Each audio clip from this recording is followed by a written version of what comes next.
Well, hello everybody. Welcome to this special little segment. I'm here with Olivia Sakamoto, and today we are looking at, Olivia's going to be talking about ways to be dealing with anxiety. And the reality is that this is a pretty important topic at the moment, as a lot of people have been struggling with this, and that's a lot due to what we're going through at the moment with the virus and everything. So Olivia is a trained counsellor, and she's incredible.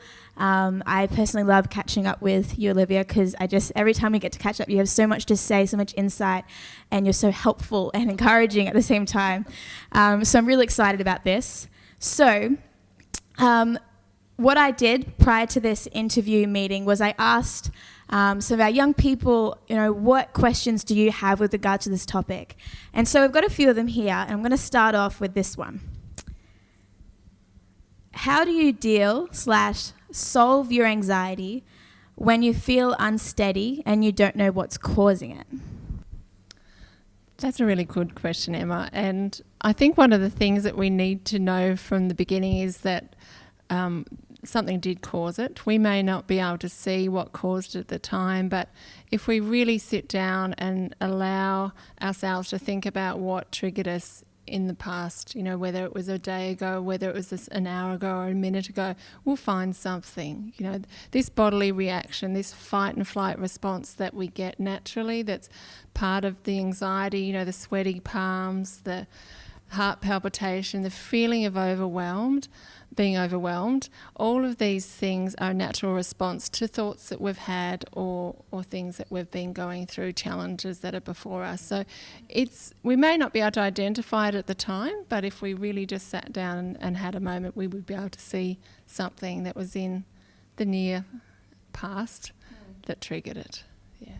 So with that, if I was to be feeling anxious and I can't seem to figure out what it was, how would you suggest kind of trying to remember maybe what it was that was causing it? Because if there is a cause, how do you retract to try and remember what that was? Yeah, I'm just going to be really candid now. In those times, you really depended on Holy Spirit.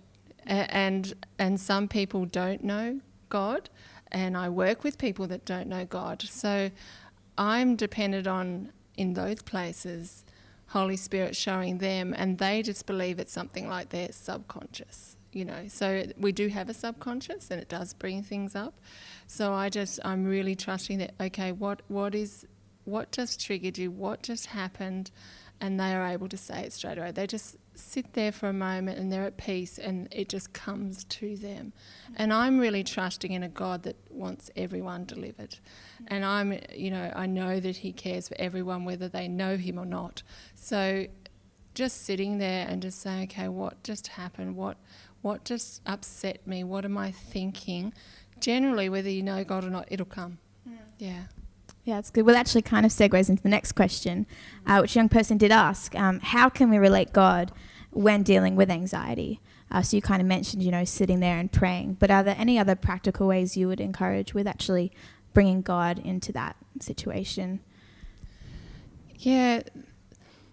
When you think about prayer, sitting there and praying, you often think about sitting in, a quiet place and praying. But for me, prayer is sometimes on the run, and it's just, help me, Jesus. Right now, help me. And it could be in my head, it could be out loud. Often it is out loud, but it is just as simple as that, just really knowing that he's there. I think a lot of anxiety is preventable. And so, using the preventative methods, which I like to call them preventative methods, is just knowing the word. Knowing God exists is really important. It talks about his glory is all over the earth. Now, when I think about that, I just think no matter what challenge is ahead of me, his glory is all over the earth. And if I'm not sensing it right then, there's nothing wrong with God. There's something wrong with my thinking. So I just sit there and say, what is the truth that I'm missing right now? I'm feeling like God's not here. I'm feeling that I'm overwhelmed. I'm feeling like maybe you even think the devil's won or something like that, or you feel that this is just too challenging, what's going on. Everything in your body is cramping up with fear. It's in those times where you just say, what is the truth here? what is the truth? And the truth is God says he'll never leave us. He'll never forsake us. And that's a real truth for me. Even when, I spent 25 years of my life living in the flesh, as it were, not knowing Jesus. So I have good practice trying to get through life by myself. And so after that 25 years and now knowing God and knowing he exists and experiencing him, I still fall back in those old patterns of trying to fix things myself. Those old things of, right, how do I get through this? Hang on, God is here. And now I say, Daddy, what are you going to do?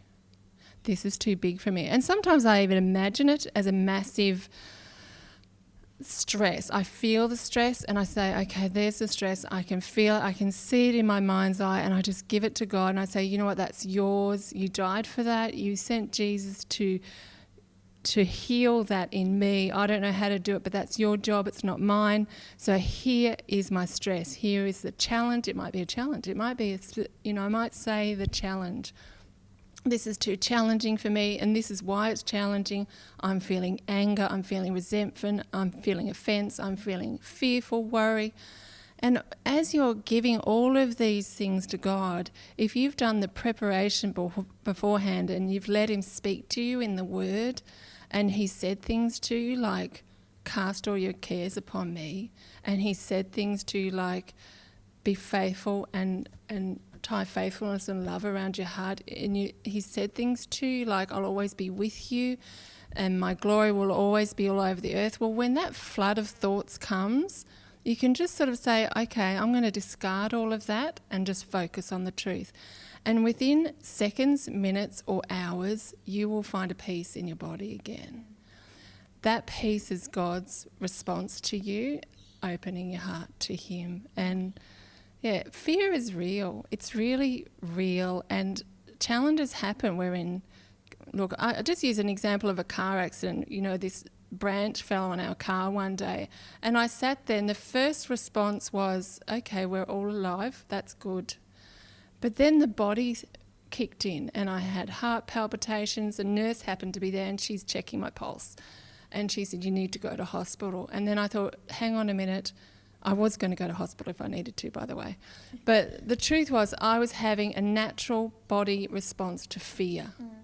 And so I took it to God. I said, God, this is trauma. You take that. You take it and you break it. You broke it at the cross. This is your trauma. Not yours, but it's gone. Yeah. And then I focused on him. I centered on him and I said, Jesus, help. And then I started to feel my body again. You're out of the shock. And you're feeling your heart race. And that's when God has given us natural things to calm us. One of those things is if you watch a baby's tummy when they're breathing, their little tummy's going up and down, that's diaphragmatic breathing, and that's a natural form to trigger the vagus nerve to send calming chemicals into our body. So I teach a lot of my clients diaphragmatic breathing because that's how we're designed to breathe. When we're stressed, we all do chest breaths and we go, oh yes, it's so, so dreadful. But the truth is, if we're doing a diaphragmatic breathing where our tummy's coming in and out, we're sending a natural chemical through our body to calm ourselves. So I did that, and then I focused on a few things just around me, knowing that I'm safe. And the nurse tested me again and instantly, she said, you're fine now, go home. Cool. And I did go home. There are other things, and I'm thanking God, and I just lay on my bed, and I was still, you're filled with adrenaline when these things happen. So I'm lying in the bed going, okay, I need a good laugh. So, I found something, a clean comedian, and I just listened to that, and I had a good laugh. And that is something that God gave us too. Laughter is a medicine, and he gave us all of these things. So then I overcame that stress of it, and then I think I actually cooked dinner that night. I should have got out of it and should have milked it a bit more. But the truth is, God sets things in us for our body to overcome those things naturally, and also to focus on him. Yeah, it's cool. And you mentioned in there about that breathing technique. And one of the questions was, does breathing help anxiety? So do you want to talk a little bit about that technique and how you use breathing. Yeah. Well, I use this with most of my clients that have anxiety. And one lady, she's just a gorgeous woman, she just said, Olivia, I've had panic attacks. It's always, they're always happening. They last for between 15 and 45 minutes.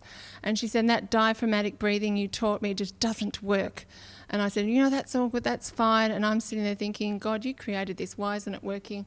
And unfortunately for me, but unfortunately for her, she had a panic attack there in the session, right there. And so she knows these things last a long time. And so the first thing I did, because she was in panic, is I centered her, I grounded her. And what that looks like is focus on things 5 things around her. And that is tricking the brain to believe that the trauma is over or the danger has passed, it's gone. And so she sat there and I said, just let me ground you, let's try this. And so she tried it, and so we focused on, I had a plant, and so she focused on the plant, and it's green, it's got a lemon growing off it. And they just really focus in on that thing, and the brain stops sending those chemicals, the fight and flight response chemicals, the cortisol, the stress hormones. It stops that process, cuts it short. And so we're focusing on things to get the brain back. In the old days, we used to slap people across the face just to, refocus them. But now, we use, more tender grounding techniques. And then we started, that was 30 seconds of looking around and 30 seconds of diaphragmatic breathing. And within a minute, she was done and dusted. The panic attack had finished. Wow. She was laughing, and then she was angry because she realised it actually worked, and she couldn't say it worked anymore. But I walked them through that, and then it is really powerful. And you could just learn it. I mean, it's on YouTube. You could just learn it and take it into your everyday life. And if you have a challenging moment and you're having a panic attack, or you've just got mild anxiety, then just start breathing, and just calm yourself. Yeah, that's awesome. I love it. We're just tackling these questions as we're going on, because one of them as well was how do I deal with panic attacks? Yeah. But that's very helpful. Would you say anything else to that particular situation, or? Anxiety is often preventable. I have said that before. We have challenging things come into our lives, and we can't stop those. We can't change our environment. We can't stop annoying people. We can't stop controlling people. We can't stop, overbearing people, but we can't stop, fires and COVID. We can't stop these things, but we can do something with our inner world, and we can be good with our inner world too. And one of those things is just focusing on the things that are good, and the things that God has placed, and have gratitude. They have science has even proven that gratitude produces positive hormones. Sends positive. So if we're rejoicing in God, we're just naturally, just in worship, if we're really focused on worship, you walk out and your whole body's filled with these positive hormones. And it's true. It is a real reaction to our gratitude towards God. But the other thing is sleep's really important, and eating good foods, the nutritious foods. Sugars, alcohol, drugs, caffeine are all going to increase anxiety. If you want to have an anxiety-free life and you have challenging things, then you've just got to cut some of these things out, or reduce them, or not do them in the first place. Getting a good exercise, 20 to 30 minutes a day, walking, that's all you need to just encourage all of those positive things in your body. And that's even talking without God. He's in that. He's created us that way. But with him, it's more about, where are we going to put those anxieties? When we're having a panic attack, that's mainly due to thoughts. We've been dwelling on things for too long. We can never control our thoughts. Thoughts come, but we can control following them. We don't have to follow our thoughts. A thought comes, I'm going to die of COVID if I get it. If you follow that thought, it's not necessarily going to come true, but it's going to lead you into very dramatic thinking. And it hasn't even happened. So we can get thoughts, but we just say, there's no evidence supporting that. And I'm not even going to believe that. When we've got God, it's like, okay, I just had that thought. And what does your word say?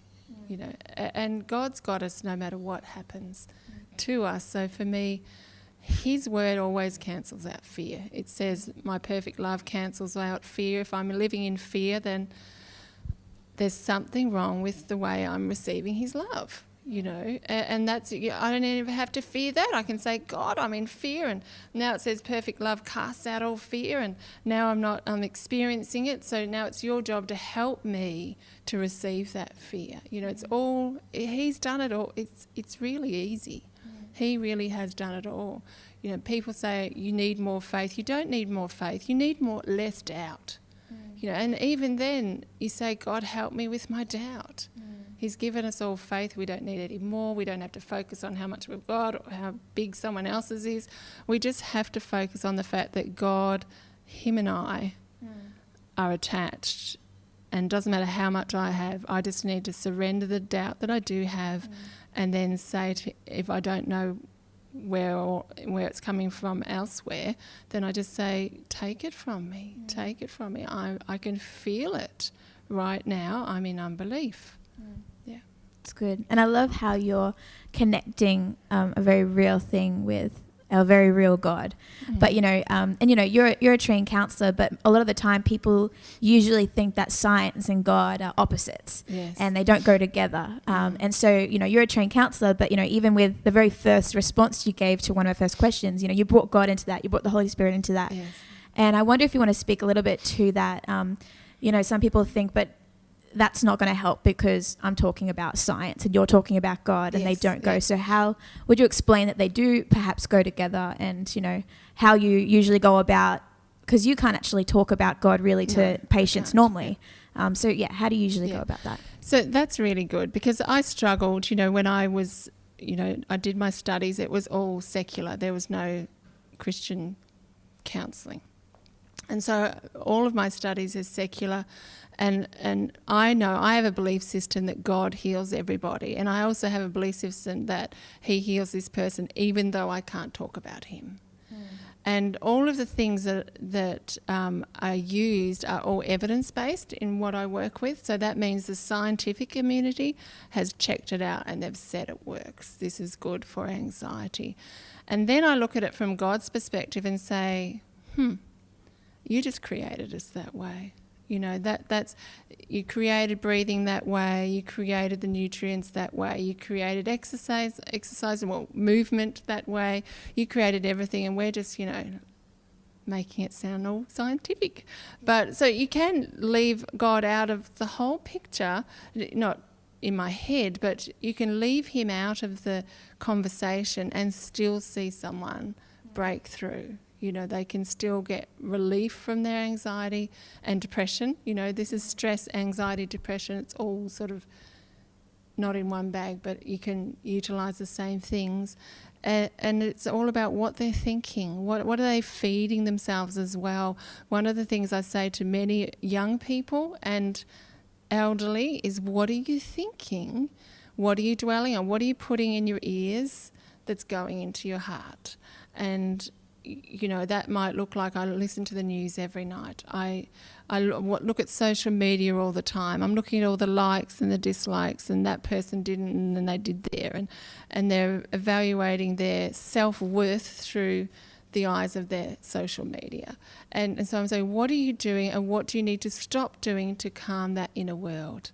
And sometimes I've had some clients that have had to go off social media for a while, because they get on it and they go, that's good, and that's not so good, oh, that's terrible. And they all in that short moment, they've experienced about 5 different emotions. And they get off and they say, I don't know why I'm so depressed. And the truth is, it was just right there in front of them. So it's the speed that things are coming into our mind as well. And so what are you listening to? What are you looking at? What are you taking into your head that's going into your heart and causing the anxiety? So for me, when I've got challenging things going on in my life, illness in the family, or I just don't watch the news for a while. There's enough drama going on. I don't need any dramas. I love watching dramas with the kids. But when there's a challenge going on, I don't need that. We've got this. We don't need that. So we just really protect our own heart and head. And so, that's It's cool. And I've really enjoyed recently doing a lot of research myself and just trying to learn, just so I know. And I recently been listening to Dr. Cohen Leaf, and I told you about that. Yes. But I loved one of the things she said, which was, there are times that she's going to use biblical language and there are times that she's going to use scientific language. But she articulated that it doesn't matter which one I use because they're both written by the same author. Yes. And so no matter which term, scientific or biblical, I am saying the same thing. Yes. So if I'm talking science, no, I'm talking God. And if I'm talking Bible, no, I'm talking God. Yes, And I thought that was cool. Yeah. And then I found this verse, which it was interesting applying it to this, but the one that says, God has not given us a spirit of fear, but of love and of power and of sound mind. Yes. And even just that one of sound mind, that is quite scientific with when it comes to anxiety, with what goes in your mind, like you were saying before, is actually affects, what can come out. And you kind of spoke to that about, what are you allowing in to your life? And I think the reality is for us, we actually are surrounded by technology. We constantly have it within our faces. So, is the answer just deleting apps, or is it like you're saying, like, how do you come up with ways to have self-control over that area? That's a good point. Yeah, that's really good. I don't necessarily say delete the app, because some of those apps are really good for lifting you up as well. It's actually being aware of what your inner world is doing. And some people that come to me don't know that. They don't know the build-up. They don't know where it came from. So we identify that, and then we look at social media. And then we might say, let's go off it for a week. Let's talk about what happened after that. And if they come back and say, did nothing, I'm still stressed, well, it wasn't the social media necessarily. But the truth is, it is one of the most scientifically verified most damaging things for the youth and young people, and not just young people, it's for everyone really. So we need to be mindful of what just be slow, don't scroll really quickly. I think just be mindful of what you're looking at and recognise, just get off and say, hop on it and say, well, that's really encouraging. Emma's just written something really encouraging, and feel it, be in the moment of feeling it. And then scroll down again, and then you've got, Negative Nellie, and she's written something, and then you start to partner with that. You yield to that negativity, and you start to feel a truth in it that's not a truth, or it may be half a truth, and you start to partner. So recognise, I'm actually partnering with that, and recognise what this is doing to you. In the old days, we'd watch TV and we go, I'm not in the mood for this. And now we just sit there aimlessly scrolling through, and we let everything into our head. We used to vet things. We used to say, I don't want to be around that person at the moment. I love them, but they're a bit of a negative Nelly, so I can't do that at the moment. But that's social media. Nothing's vetted. Nothing's, even the sexual things that are on there. How can you look at those things without being triggered? You've just got to know that you will be, and don't feel, and then you go, feel guilty about that, and some people will get excited. Whatever they feel, there's this sense of they're going through something, and it's just 5 minutes on social media. So you can cut it down, you can block it out, have a couple of days free of it, and see what your brain does, see how your mood changes, and then be on it, go back on it, and see how it changes when you're on it. And just know yourself. I think you've got to learn to know yourself. That's one thing we don't teach young people, or anyone really.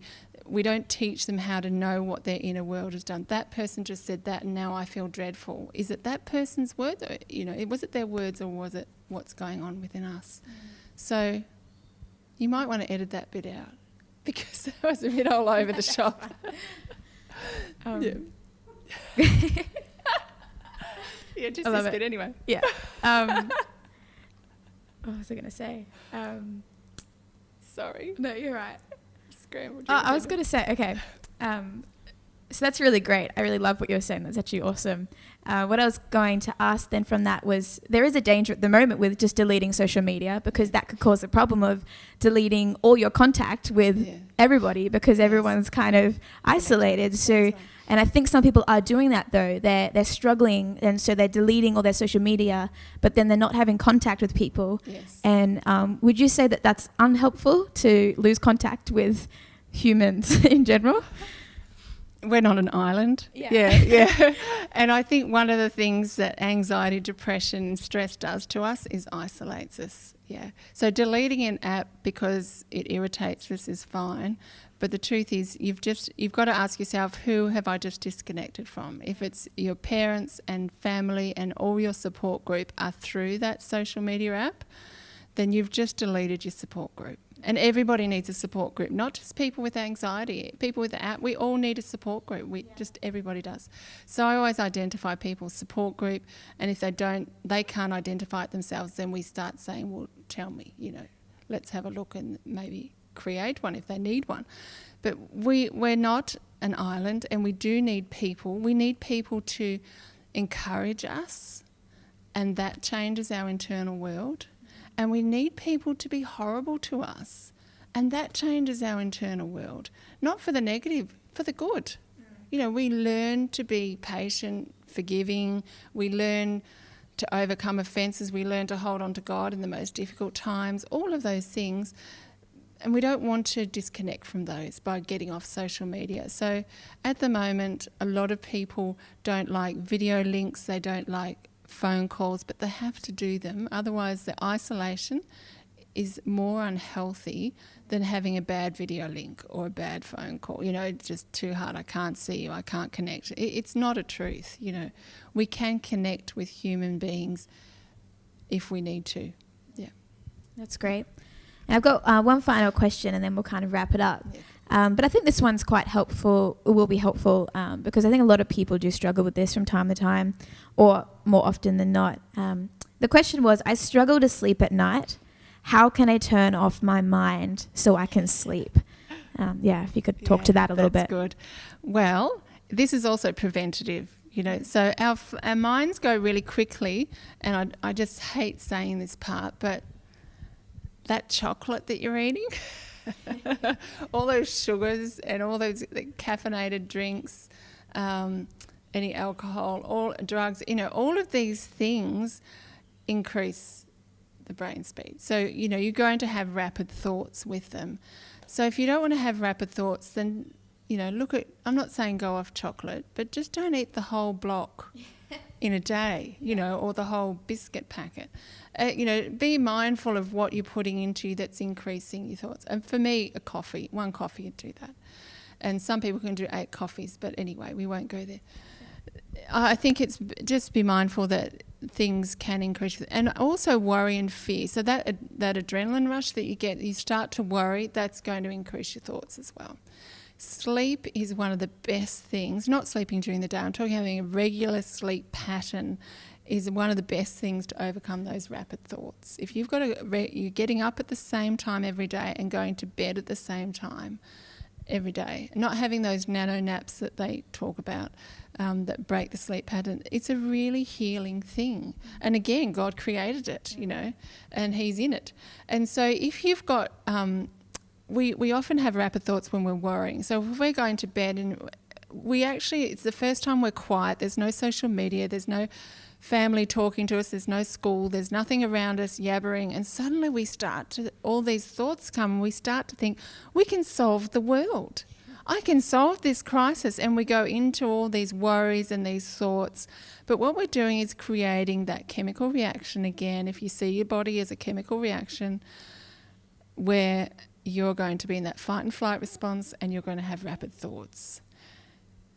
So to flip that around is stop worrying and say, I'm going to ban worry at night time. Ban worry from your whole life if you can. But if you can't, then do it in the morning. Give yourself 20 minutes. Here are all my worries. Write them down, and then let the rest of the day be free of worry. And leave it to God or to the universe if you don't believe in God. But the truth is, you've got to leave it. If you dwell on it, your thoughts will increase. And so you go to bed, and one of the things to think about is the good things that happened. And sometimes it might be just that you have a fluffy doona over you. It might be that you just had a warm milk. It might be just that you have something that's positive around you. If there's great challenges around you. But focus on those things and work through them in your mind, and you'll end up falling asleep because, again, those calming chemicals are coming into your body, the ones that aren't caused by worry. So slowing your brain down by having those positive, thoughts. The other thing is there was a psychiatrist that mentioned that cinnamon and warm milk, he did this study. Again, it's scientific, there's evidence in it. Cinnamon and warm milk just before you go to bed. And the other thing, the blue light, this is a big thing for a lot of people. The blue light that comes from all your screens, your TV, is affecting your brain. And so, and that's going to increase your thought speed as well. So 2 hours, my kids hate hearing that, 2 hours before bed, at least 1 hour. And if you can't stop yourself because you actually have to study before you go to bed or do something, then wear those blue light glasses. Just buy a pair, just get them on eBay. I don't care. But just do something so that blue light isn't affecting your brain, and then you'll sleep better. But monitoring that is really important. Sleep hygiene is big. We do a lot of it. How many hours is there a science thing to say how many hours of sleep you should get? Between 8 and 12. 8 and 12. There you go. Yeah. Yeah, okay, cool. Yeah. Great. Well, that's been so good. I've really enjoyed that, and I've found a lot of those answers, pretty much all of them, actually very helpful. And I'm sure that a lot of you guys have as well.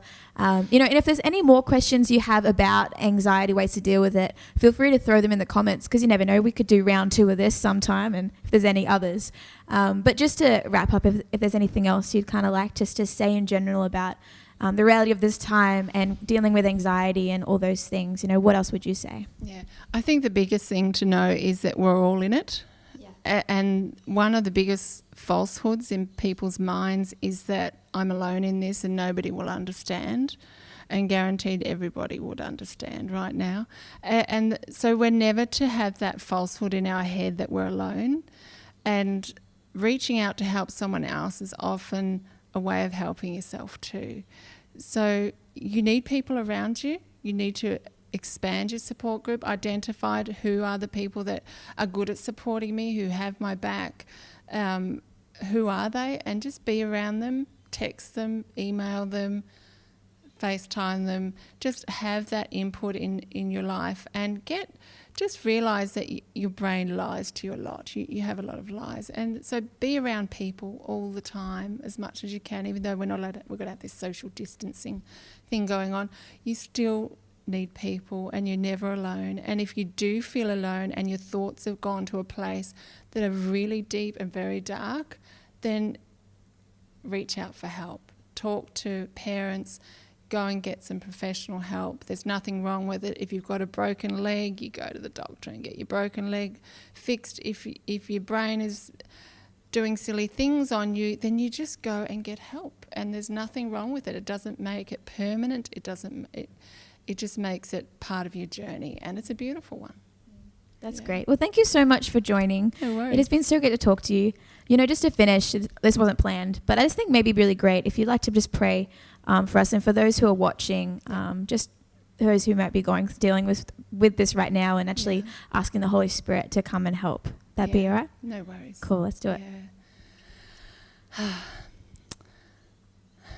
Daddy God, I'm just so dependent on you to get rid of all my anxiety, and you have never let me down. I'm 100% sure that you do the same for everybody. I'm no more special than anyone else. You have never, ever failed me. I have 100% success rate with you, and I just pray for the people, Father, that are experiencing overwhelming anxiety, whether it's in their body, in their mind, they are overwhelmed, they have intense fears, Father. I just pray that your peace will be upon them right now in Jesus' name. Amen.